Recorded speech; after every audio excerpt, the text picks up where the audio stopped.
Good evening and welcome to our main news bulletin at 19:30 on Camnet TV. Let's look at the top stories. Government to pay rentals for some people affected by floods. Authorities urge to investigate the First Lady's involvement in SACKO mine. Stakeholders seek permanent solutions to KABWE lead poison. In our international headlines, Nigerians expectations after BOLA TINUBU'S alleged victory. And in our sports, Stephen MASUMBA launches a revolution against FA's president, KAMANGA. We have the details after this message. Living in a wonderful country full of opportunities for investment in property.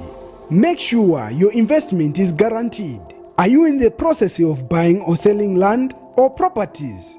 Don't waste your time and money. Contact SGK Property Company on 0966 61 0755 or 0762 166018. SGK, a company that will conduct due diligence for you before you purchase any property. Go for a tried and tested genuine company in Zambia. SGK Property Consultants.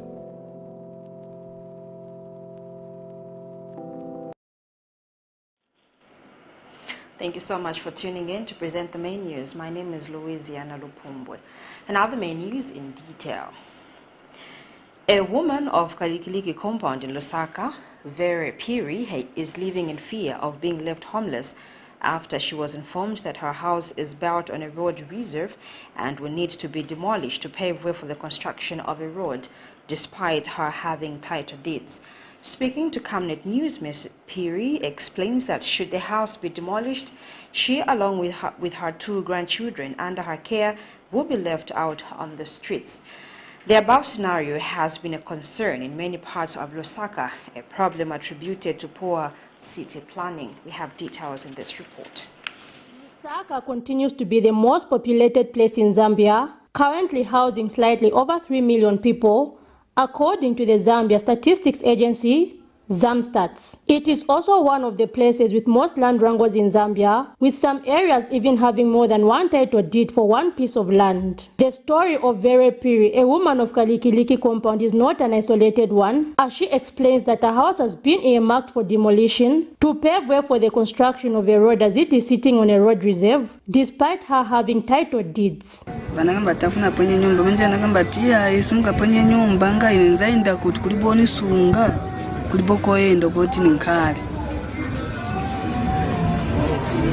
So nyumba like poikula mnatenga bonse na matitle deeds bonse.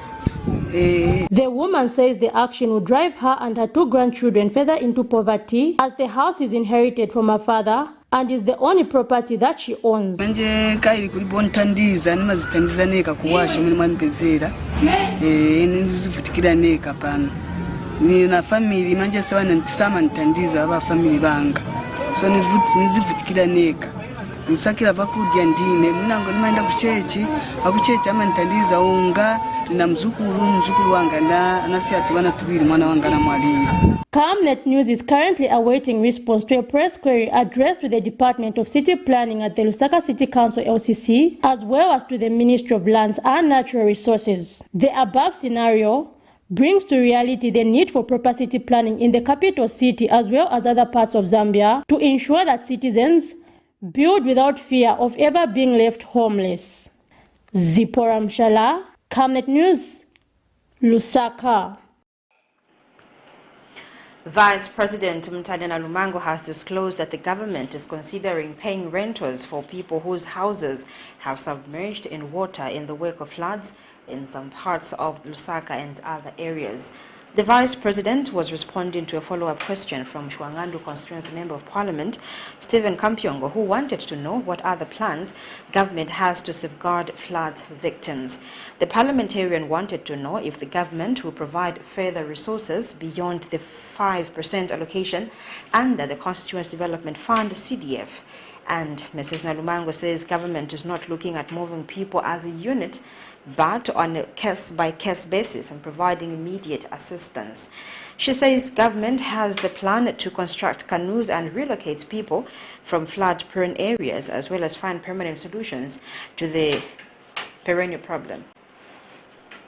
to raise the matter of urgent public importance is a huge challenge that cannot be handled using that small component of CDF. May we know from you, Your Honor, the Vice President, how many households and families are affected in Chawama constituency, and how many families have been evacuated by the Disaster Management and Mitigation Unit from those flooded areas where houses have submerged? I thank you, Madam, Mr. Speaker. Doing to those that are in flooded area where the water is locked. And I must mention, for example, also before I respond to that, because you may just be interested that in Kamwala, is it Kamwala South, the water is actually coming from the ground. It is not even the water that is coming that is the issue. But we are trying to pump out where we can. We are creating canals where we can. But the people that are flooded, we are in the process of lifting them there. We have a plan to take them from there. We are looking at also the security of even the infrastructure after the people move. So we are working together to see that the people who are affected can be taken to other places. Except this time, the intention of government, I can reveal to this August House, is not to take people to one big group and keep them there, but to allow them to find alternative accommodation so that government can help to pay the rentals for the time before if they need to come back. If not, we definitely have to help them find permanent places. I think under DMMU, we have said, let us not go through perennial issues, year in, year out. KABWE Central Member of Parliament, Chrysosta Piri, has called on government to ensure that it finds a lasting solution to the issue of lead contamination in KABWE district. Speaking during a stakeholders meeting towards finding a lasting solution for KABWE lead contamination in Lusaka Thursday, she explains that researchers have estimated that at least 95% of the children living near the former mine have elevated blood lead levels, and tens of thousands of children are at risk of severe illness from the extremely high levels of lead in the environment. Meanwhile, German ambassador to Zambia, Anne Wagner Michel, says the lead contamination in KABWE can be overturned by taking lessons from other cities globally that have turned such cities into green cities. More in this report. The old lead mining activities in KABWE Central Province and surrounding areas have continued to raise concern from stakeholders and government in general. This is despite the mining activities being non-operational for 29 years. Experts say lead contamination has the potential to elevate blood lead levels and acute risk of severe illnesses, especially in children. Speaking at a roundtable discussion with stakeholders in Lusaka on finding a solution to lead contamination, KABWE Central Member of Parliament says government and other stakeholders need to work collaboratively and find a lasting solution to this. Have been seen, or not even nothing has been seen at all. Worse enough, some of the monies are borrowed monies. But if I might say, I'm happy that there is a representative from the World Bank, there is a representative from ZAMREP, there is now a program that is there to make sure that we help the people of KABWE.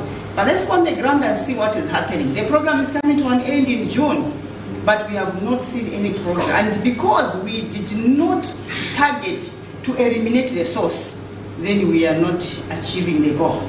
The source still remains. We just want to drain water, the canal. We want to tend the source. Even if you tend the source is still, during the dry season, there will be dust again that will go from the source that we have already tended.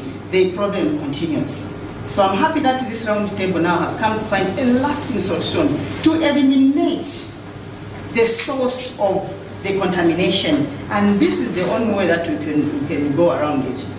In speaking at the same event, German ambassador to Zambia, Anne Wagner Mitchell, says positive efforts to mitigate the effects of lead-contaminated areas by the Zambian government are underway, but that more needs to be done to ensure that a solution is found. During Germany's G7 presidency, G7 environment ministers met in Germany and expressed their strong commitment to reduce lead levels in the environment and to reduce the disproportionate lead exposures in vulnerable communities and to strengthen the work to minimize lead pollution and exposure globally.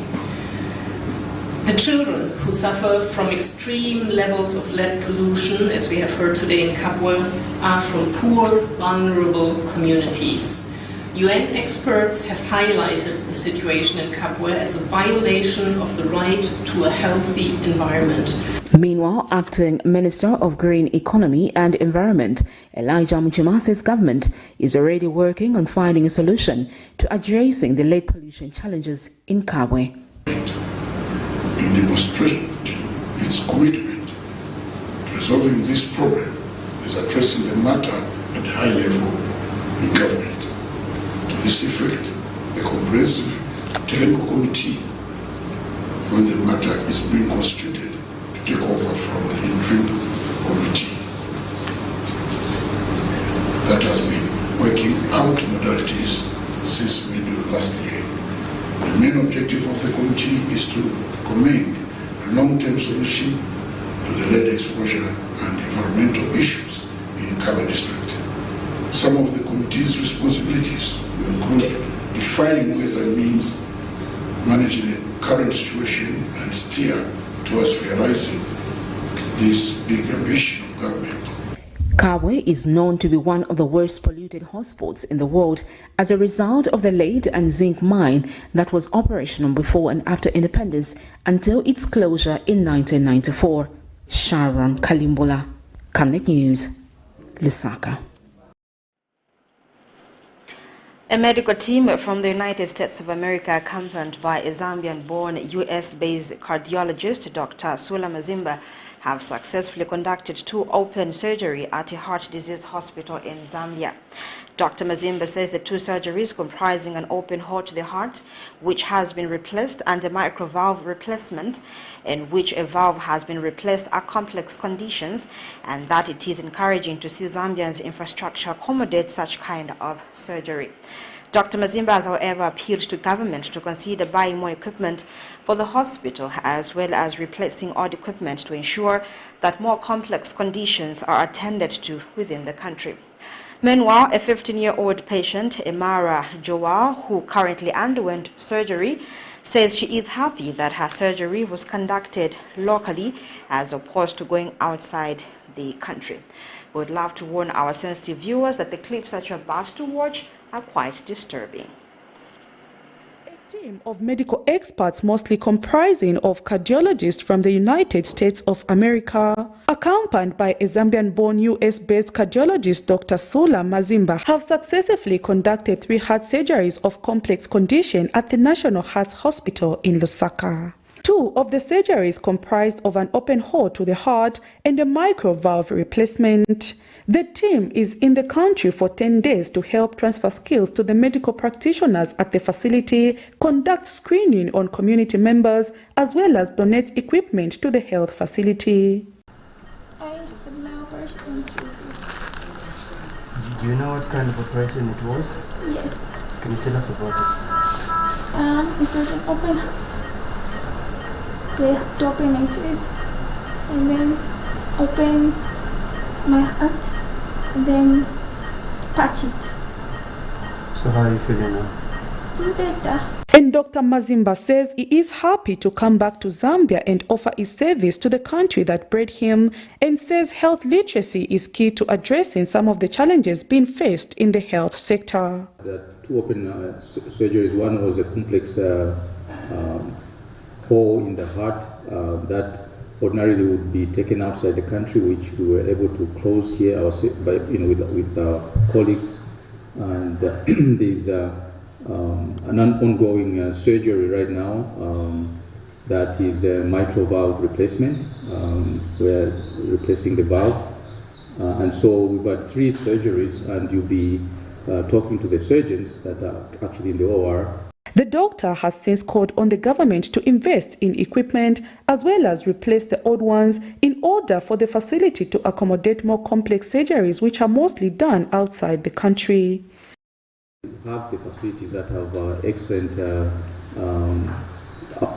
capabilities for being able to do complex surgeries, and it's an ongoing investment in any institution. So I think that more resources will need to be allocated for other more advanced devices and equipment, and even maybe replacing the old equipment. In National Health Hospital Senior Medical Superintendent Dr. Chiwela Shumba says there is need to invest more in heart conditions as more people are living with such conditions in the country. HIV affects 38 million people globally.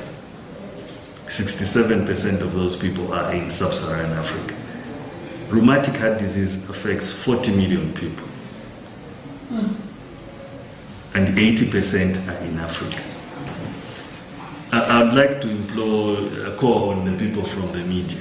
Can we highlight this disease? Because yes, HIV is also very bad, but it's getting all the investment. With Zambia aspiring to become a prosperous middle-income country by the year 2030, investing in more health infrastructure is key at achieving the Sustainable Development Goal number 3, which speaks of good health and well-being for all. Prudence Chota, reporting for Camnet TV News. Ministry of Health Mental Health Officer Gabriel Lungu has called for enhanced mental health awareness in schools in order to equip learners with knowledge on the subject matter.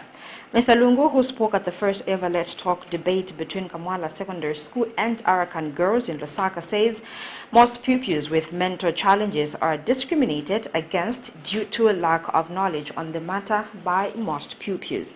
Meanwhile, Ministry of Labor Office Ian Kayela says most children have remained victims of child labor due to ignorance. We have details in the following report. Believe that it is the content of children's rights that has made children loose like a wild dog. It was a heated first ever Let's Talk debate hosted at Chainama School Hall between Kamwala Secondary School and Hurricane Girls in Lusaka. Officials from the Ministry of Health and Ministry of Labor were present to witness the debate on two subject lines: mental health is not as important as physical health, and promoting children's right overrides traditional teachings. Reduces the chances of coronary diseases. Living a physically fit, healthy lifestyle reduces the chances of getting diseases and conditions such as type 2 diabetes, stress, anxiety, and cancer. Members of the House, to show that I'm a speaker who speaks from within and not from without, with me here is an article from African Place talking about junkiesm in Zambia, members of the House. It's because corporal punishment has been removed that we have a lot of juvenile delinquencies. May the Good Samaritan please do us one. Ministry of Health Mental Health Officer Gabriel Lungu has since called for enhanced mental health awareness in schools in order to equip learners with the knowledge on the subject matter, adding that most mental health pupils are discriminated. Mental health is really one of the fields I think not talked about in most sectors, including ourselves as the healthcare providers. I think it's one of the segments that receives little support. And even again, any person who has a mental problem or any mental challenge, they are highly stigmatized. If it's seeking help, someone who has malaria will be rushed in an ambulance going to the health facility, but someone struggling maybe with the other challenges, they would rather be left struggling that. Meanwhile, Ministry of Labor and Social Security's Labor Officer Ian Kayela has also called for more awareness on labor matters in schools, adding that most children have remained victims of child labor because they do not have the right information on the subject matter. It is allowed that a child may work. There are conditions, and the conditions go like this. You can have a child work only if that child, after working, they will still have time to attend to school. So in short, they have to ensure that they are registered with the Ministry of Labor. That's number one, so that we are able to monitor how that child is being subjected to work. And we also are supposed to engage the Ministry of Education. The debate saw Hurricane Girls emerge victorious and will, in their next round, face Chainama School Debate Team for a grand prize. Prudence Chota, reporting for Camnet TV News. Patriotic Front PF Deputy Media Director Edwin Lifwekelo has challenged the Anti-Corruption Commission to investigate allegations surrounding First Lady Mtinta Hichilema, where she has been accused by youths of Mukoshi district of owning SACKO mine. Speaking to Camnet News, Mr. Lifwekelo explains that Zambians should not be satisfied with the State House dismissing the allegations, as State House is not an investigative agency. He explains that investigating the matter will reflect transparency in the corruption fight and build confidence in the country's investigative wings. More in this report. In the spirit of conducting checks and balances, the opposition Patriotic Front PF has continued to hit hard on the ruling United Party for National Development UPND. PF Deputy Media Director Edwin Lifwekelo is shocked that a number of people have been named corrupt under the UPND, with some district commissioners and permanent secretaries fired so far on corruption allegations, despite the current administration having termed the former ruling party as the most corrupt government. Mr. Lifwekelo says while it is commended that many of those implicated are being relieved of their duties, it is important to follow such reports to the latter, adding that there should be no sacred cow. The PF Deputy Media Director has therefore taken interest in the matter where First Lady Mtinta Hichilema has been accused of owning SACKO mine in Mukoshi district by UPND youths in the district, stating that this is a matter that the Anti-Corruption Commission ACC and other investigative wings should take interest in. He notes that while State House has dismissed the allegations, this is a matter that cannot be concluded by State House. Being mentioned, there are names that are being mentioned which are in the public domain. From the protest we saw from the youth, allegations have been made against the First Lady, allegations have been made against ministers and senior UPND officials. That must not just be thrown under the carpet. It's a very serious indictment on the UPND, especially that the President in Parliament spoke about integrity. If you have to maintain integrity, it must also go without saying that the leadership of UPND, those that have been put to aspire, those who have aspired to serve the public, must serve with diligence and honor. At the moment, you are not seeing anything to that effect. Mr. Lifwekelo has also urged parliamentarians to move a motion for the removal of the position of district commissioner, stating that DCs under UPND have been full of scandals and that the position is a replica of the role of provincial ministers and provincial permanent secretaries.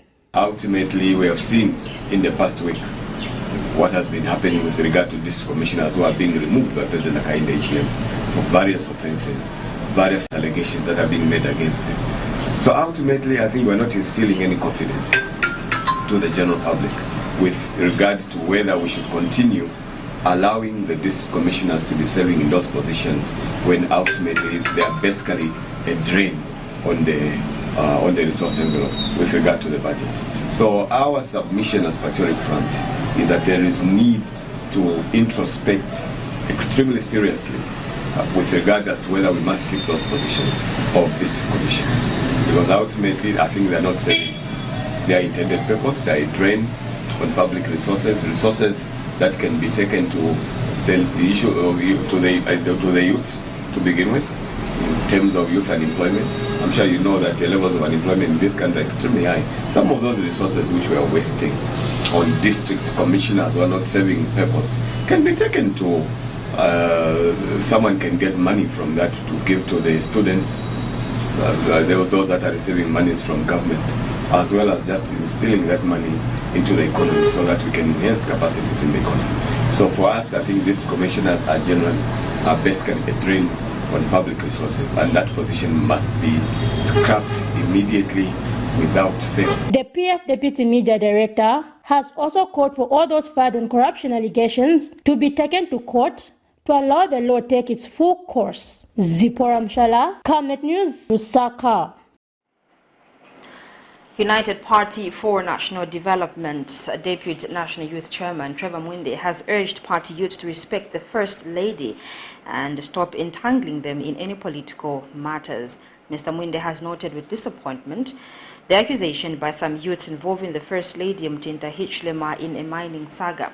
Speaking to Camnet News in Lusaka Thursday, the youth leader says the First Lady has tried to stay away from any public involvement, hence the need to respect her decision. He has since advised the youth to apologize for bringing the name of the First Lady into disrepute. Meanwhile, the youth leader says the opposition political parties castigating the government's decision over the contraction of infrastructure, such as roads, to desist from doing so. The first family, especially in this country, this is the mother who has given us an exemplary style of leadership, non-political and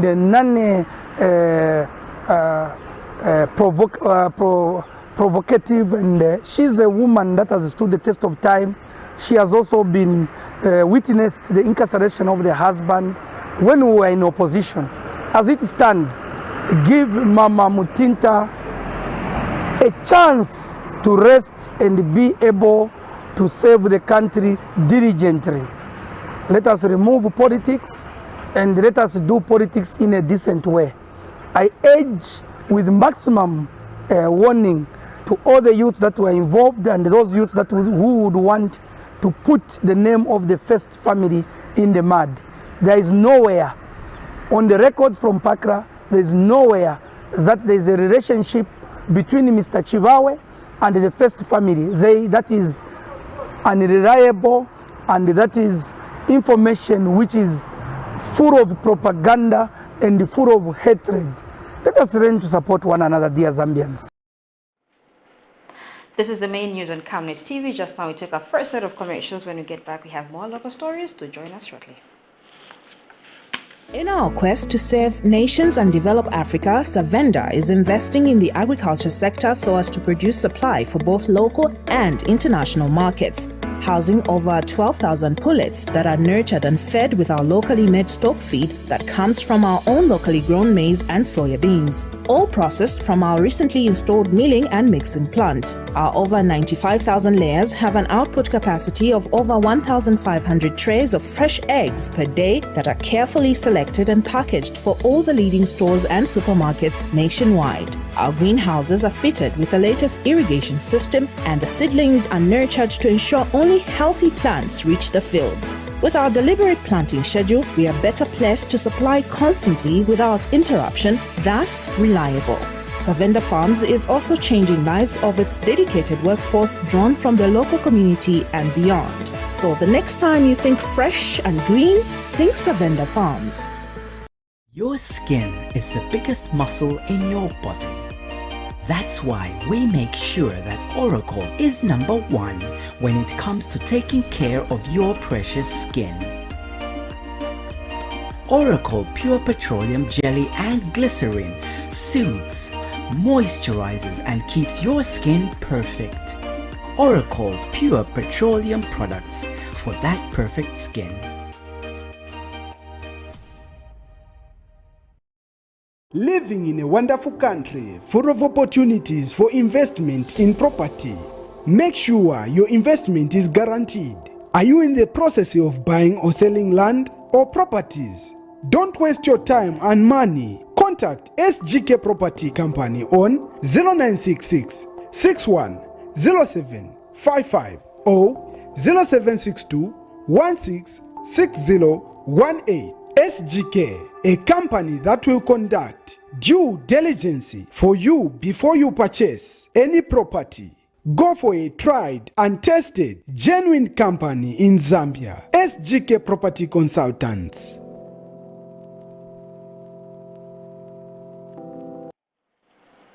Thank you so much for staying on. We continue with the news. United Party for National Development, UPND, Dodumwa's Member of Parliament, Edgar Singombe, says the lack of electricity in most parts of his constituency is frustrating all efforts by farmers to add value to their produce. Mr. Singombe notes that while a number of machines have been budgeted for under the 2023 Constituency Development Fund CDF to help farmers in various communities add value to their agricultural produce, these will not be helpful in some communities due to lack of electricity. In an interview with Camnet News, the parliamentarian therefore states that the importance of ensuring that all rural areas are fully electrified to allow residents to fully participate in economic activities. Data from the Rural Electrification Authority REA shows that only 8.1% of rural areas are currently electrified, with the authority, however, stating that over 15,000 new connections are expected under the 2023 national budget. Because I really want my people to be electrified. I really want to ensure that the constituency is electrified so that we can go into value addition. Without power, it's a nightmare.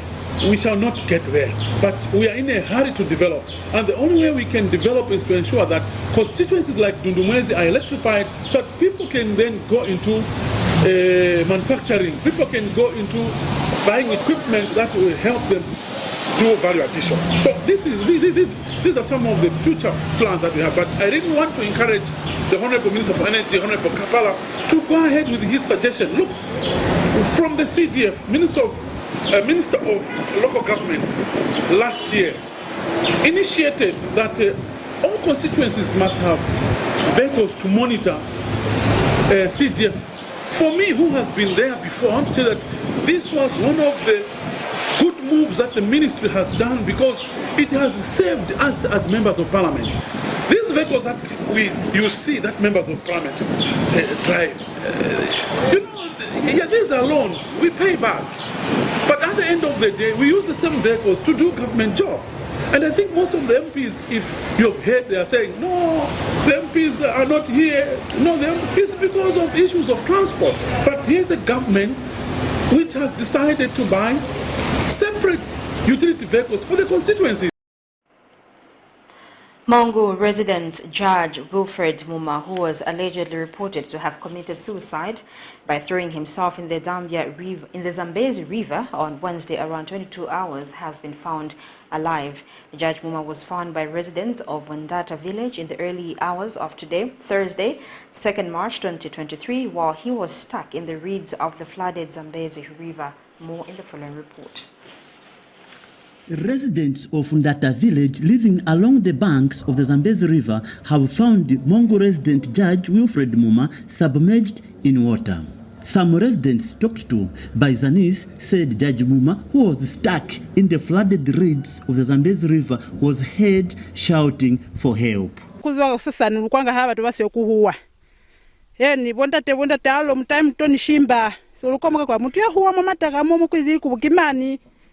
So happy kunangiani mukoko bafumana bachimba misesi kumisa sesamba sabakupa tuso so baombola ko bafiti safari kamba ko batumbula mane mulio na banyama sesilami batu bafumanile mwanuka ya Zambezi koma 6 hours kona kuli ne banyandira ulu banyandire mane ne bakopela nilikubu mane mabandira ulu nekeli kwena kono batu sidefa kimunga upiro mulimo ilikuwa batofu manina kwa sibaka sandata kwale twele kwa moluba no pezi batuba nozo ina nibona mwaye mane kwa tumbulera muliro ne bakolobire kuina nibona kufuta baeda bangulukelwa. At the time Judge Muma was attempting to take up his life, was seen driving a Toyota Hilux GRZ 437 CX. Last week, Judge Muma appeared in the Lusaka Magistrate Court where he pleaded not guilty to cancellation a land title belonging to the Zambia Army and allegedly offering it to the former Patriotic Front government for construction of its offices. Darlington Kawambe reporting for Zanis in Mangu District, Western Province. Chirundu District Commissioner Patrick Kasambila says the newly introduced digital payment of social cash transfers to the beneficiaries will enhance accountability and credibility of the program. Mr. Kasambila said the Department of Social Welfare is using the automated payment system called Zambia Integrated Social Protection Information System in order to improve the delivery system. The District Commissioner was speaking when he officially flagged off the automated social cash transfer to the beneficiaries in Kapululira area in the outskirts of Chirundu District. Earlier, Chirundu District Social Welfare Officer Charity Tembo outlined some of the benefits the automated payment will bring to the beneficiaries. And some beneficiaries commended government for improving provision and promotion of quality social welfare services aimed at alleviating poverty, reducing destitution, and promoting family values. You are still watching Camnet Main News at 19:30. Just now we take our last set of commercials. When we get back, we have the rest of the news in international and sports. For immediate coverage of any breaking or latest news in Zambia and around the world on Camnet Television, call the numbers on your screen.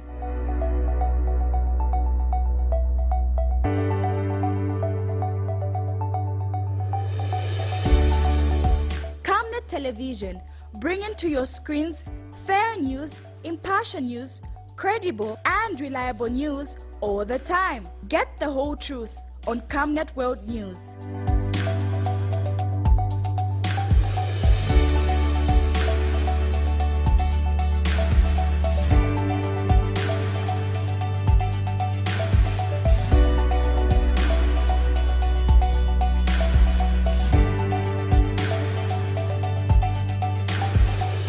Camnet Television, not just another channel.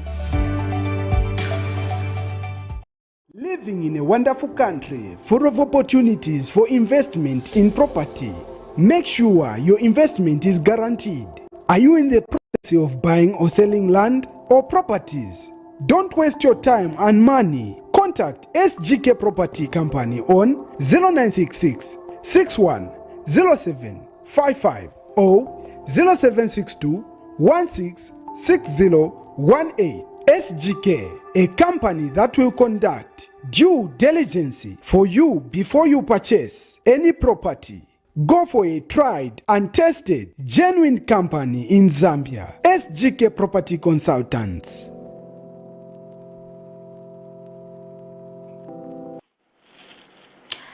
Welcome back. Time now for international news. Nigeria's president-elect received Wednesday, March 1st, the certificate of return from the Electoral Commission chairman. During the ceremony that took place in Abuja, BOLA Tinubu collected the formal document confirming his victory and urged his fellow Nigerians to overcome any partisan divide. Tinubu's victory kept the ruling party in power in Africa's most populous nation, raising the spectra of protest by opposition supporters who already have called for the vote to be voided. Tinubu's speech came as the third-place finisher revealed he intended to challenge the results. Much of Nigeria remained calm Wednesday afternoon. The election recorded a low turnout.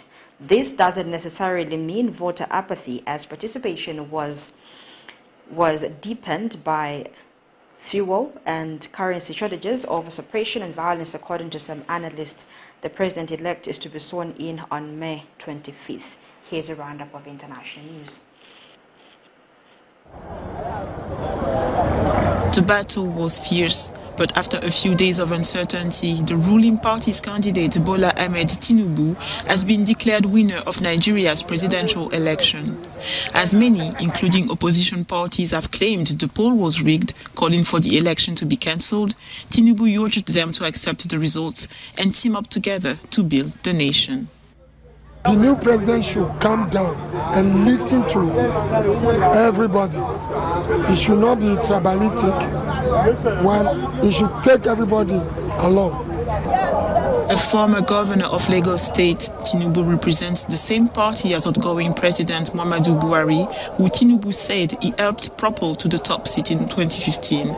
This doesn't bode well for this trader. New president.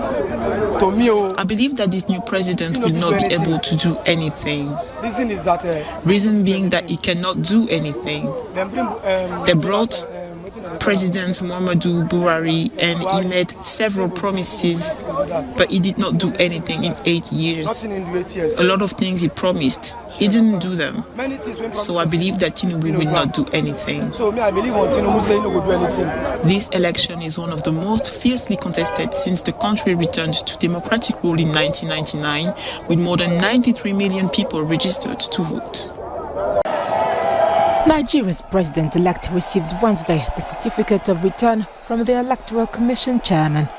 During the ceremony that took place in Abuja, Bola Tinubu collected the formal document confirming his victory and urged his fellow Nigerians to overcome any partisan divide. I take this opportunity also again to appeal to my fellow contestants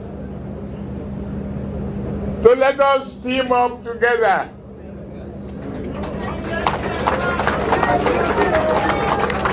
It is the only nation we have.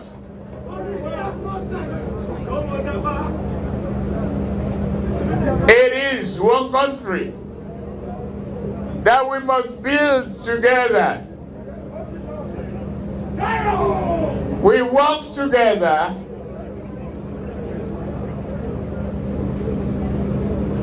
to put broken pieces together. We must work for the unity, happiness, and harmony. TINUBU'S speech came as the third-place finisher revealed he intended to challenge the results. Much of Nigeria remained calmed Wednesday afternoon amid fears of protest by opposition supporters. The president-elect is to be sworn in on May 29th. A ceremony is held in Dakar to honor the 3 Senegalese UN peacekeepers who were killed in central Mali on February 21, 2020.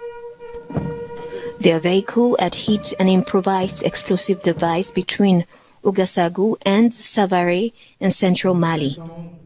They will always be remembered in recognition of their supreme sacrifice in the service of peace in the world and the sub-region. The UN force comprises of 850 Senegalese soldiers, while several countries have announced their withdrawal from Mali. Senegal recalls its commitment to peacekeeping operations in the sub-region. It's in Senegal's interest that Mali regains its stability and its rightful place in the sub-regional community. It is our duty to contribute to the achievement of this objective. C'est un devoir pour nous de contribuer à l'atteinte de cet objectif. Today, according to the minister, nearly 2,000 Senegalese soldiers are deployed in external operations, notably in the Central African Republic, Guinea-Bissau, and the Gambia. And that is the news we could accommodate in our international news. Time now for sports.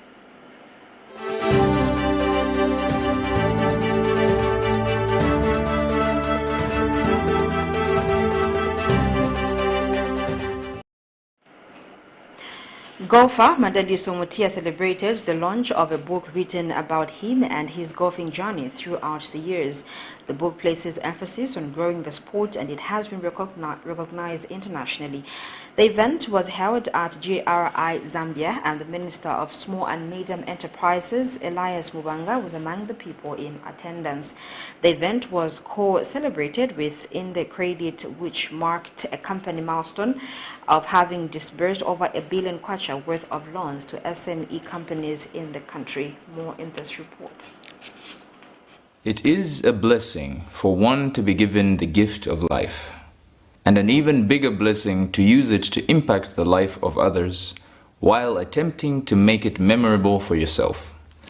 Last night, Mandaliso Mutia, a golfer known to fly the flag high with golf, was celebrated at a private event held at GRI on the outskirts of Lusaka.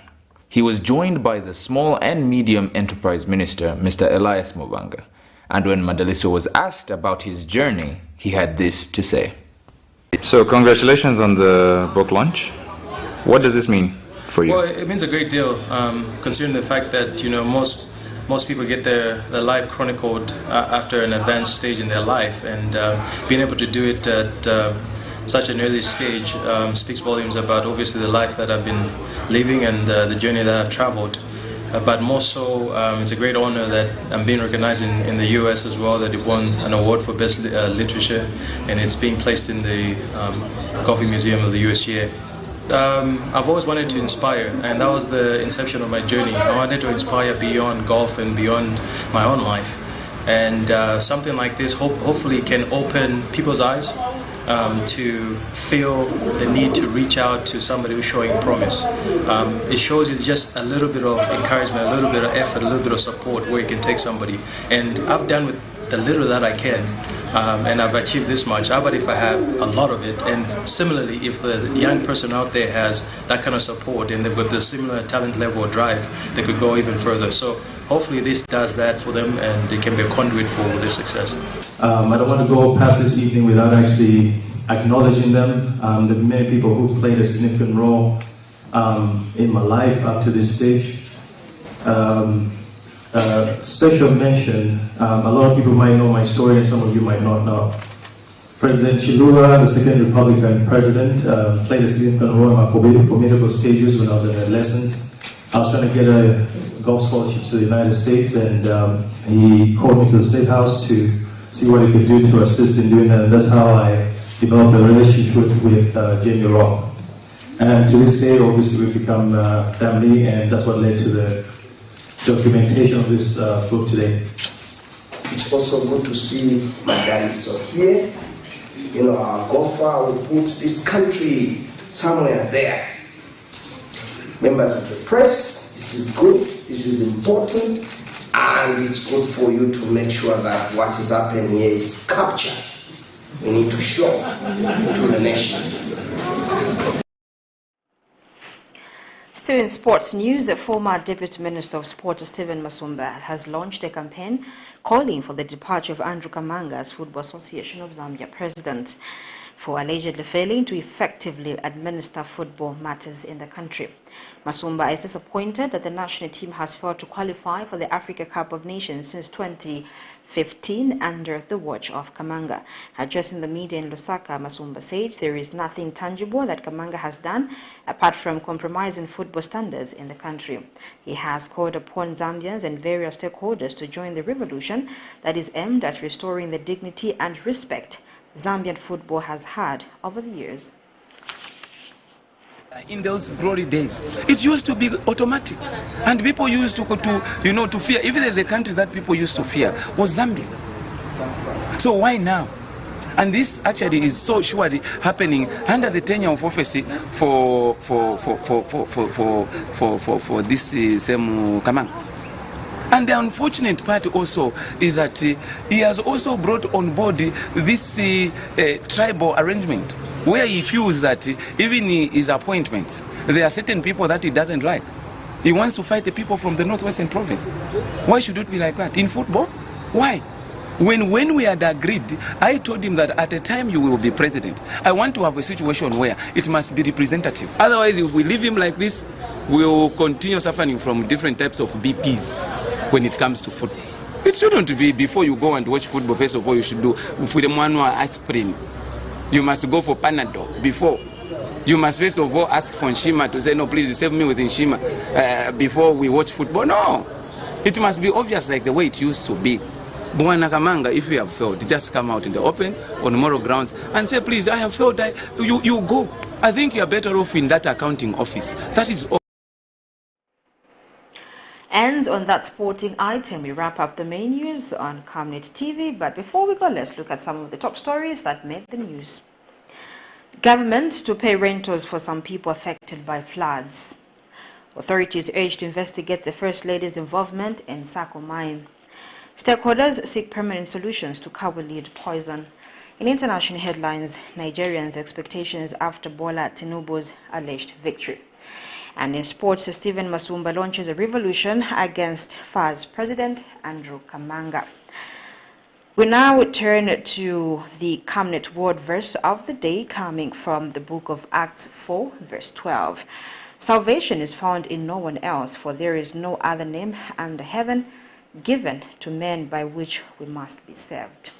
Thank you so much for watching. On behalf of the entire production and news crew, my name is Louisiana Lupumbwes. Bye for now. God bless and enjoy the rest of our programmings on Camnet TV. Good night.